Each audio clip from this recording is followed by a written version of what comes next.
Bonjour, nous poursuivons aujourd'hui le thème numéro 1 de notre programme de géographie, Société et environnement des équilibres fragiles, avec un chapitre G2, partie 2, des ressources majeures sous pression. Introduction. L'eau et l'énergie sont deux ressources majeures indispensables au développement des sociétés humaines. Leur exploitation et leur gestion peuvent entraîner des conflits et ont des conséquences socio-économiques et environnementales.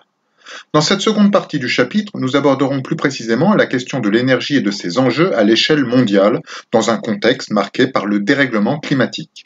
Nous évoquerons enfin la nécessaire transition énergétique dans laquelle les sociétés humaines s'engagent aujourd'hui.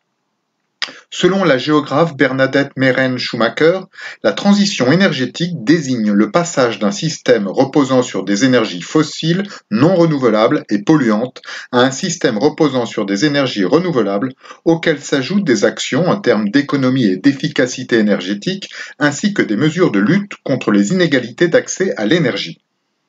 Problématique. Comment les sociétés font-elles face aux besoins en énergie et comment s'engagent-elles dans la transition énergétique dans un contexte marqué par le réchauffement climatique?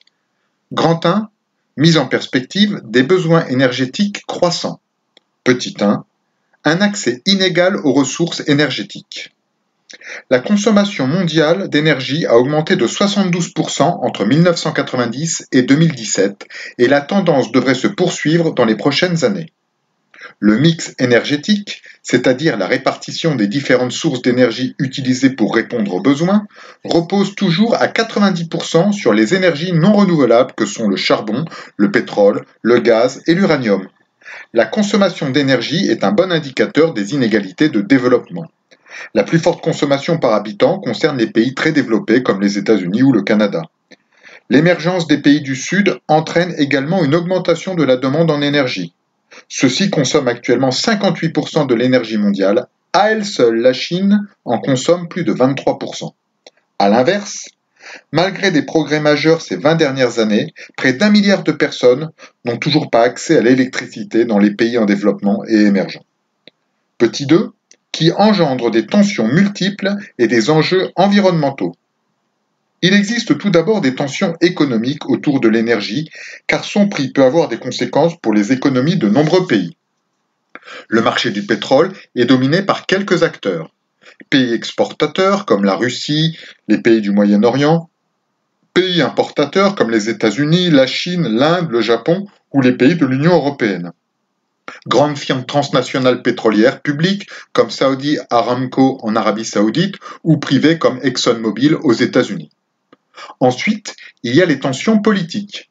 Elles peuvent avoir des conséquences planétaires lorsqu'elles concernent des pays pétroliers comme l'Irak et le Koweït lors de la première guerre du Golfe en 1991.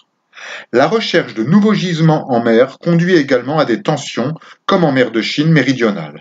Il y a enfin des tensions environnementales liées à l'énergie. La consommation d'énergie contribue au réchauffement climatique par le rejet de gaz à effet de serre dans l'atmosphère et a un impact direct sur la santé. Grand 2, une adaptation durable, la transition énergétique.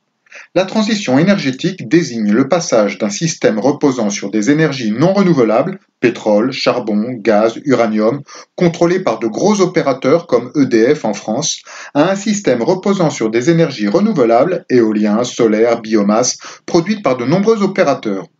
À cela s'ajoutent des actions en matière d'économie d'énergie ainsi que la lutte contre les inégalités d'accès à l'énergie et pour sécuriser les approvisionnements. Ce processus est cependant lent et difficile. Les énergies renouvelables ne représentent que 10% de la consommation dans le mix énergétique de la planète. L'accord de Paris sur le climat, signé le 12 décembre 2015, vise à réduire les émissions de gaz à effet de serre afin de contenir d'ici à 2100 le réchauffement climatique en dessous de 2 degrés par rapport au niveau pré-industriel. Mais très peu de pays ayant ratifié les accords de Paris respectent actuellement leurs engagements. Les États-Unis se sont retirés de l'accord, tandis que la Russie ne l'a ratifié qu'en septembre 2019. Les États ne sont pas les seuls acteurs qui doivent se mobiliser pour la transition énergétique. Les habitants de la planète eux-mêmes doivent accepter de changer leur comportement en luttant contre le gaspillage, en privilégiant les énergies vertes, en utilisant les transports en commun dans les grandes villes. Conclusion. Les besoins en énergie à l'échelle mondiale sont en progression. Pour y faire face, les énergies fossiles dominent encore très largement le mix énergétique mondial. Les émissions de gaz à effet de serre liées à l'utilisation des énergies fossiles ont conduit à un dérèglement climatique qui se traduit par un réchauffement de la planète.